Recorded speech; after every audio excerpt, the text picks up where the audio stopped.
سلام دوستان عزیز، امیدوارم خوب و صحت و سلامت باشید. خوش آمدید در این ویدیو نظمه. بعد از مدت ها امروز تاریخ 11 فوریه سال 2024 من دعوت هستم خانه امو دوست مغولیم.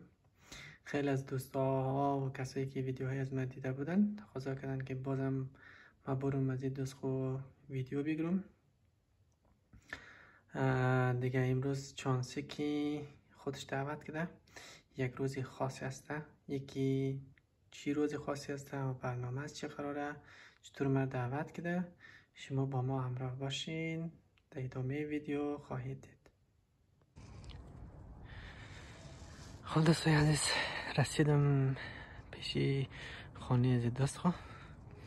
یالی مارم خانه ببینیم که داستانه چه قراره. خانه از اون دمیج موقع داره، هوام که خیلی سرده، فکر کنم منفی 7-8 درجه باشه. مریم داخل خانه، شما با ما همراه باشید. این در برا؟ Ja. Was beschlägt dann? Tack så mycket. Du håller? Du håller? Ja, jag vet. Vänta.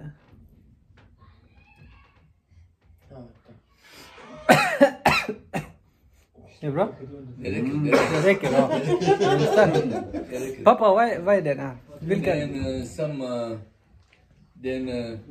Hamid. Bra. Tack så mycket. Det är bra, det är bra. Har Ja. Jag kommer här bara filma. Welcome. Tack pappa. Monsieur Karate. خب دوستان، من بالاخره رسیدم در اینجا که با جمعی از دوستا حضور در اینجا. Mr. Pappa också här.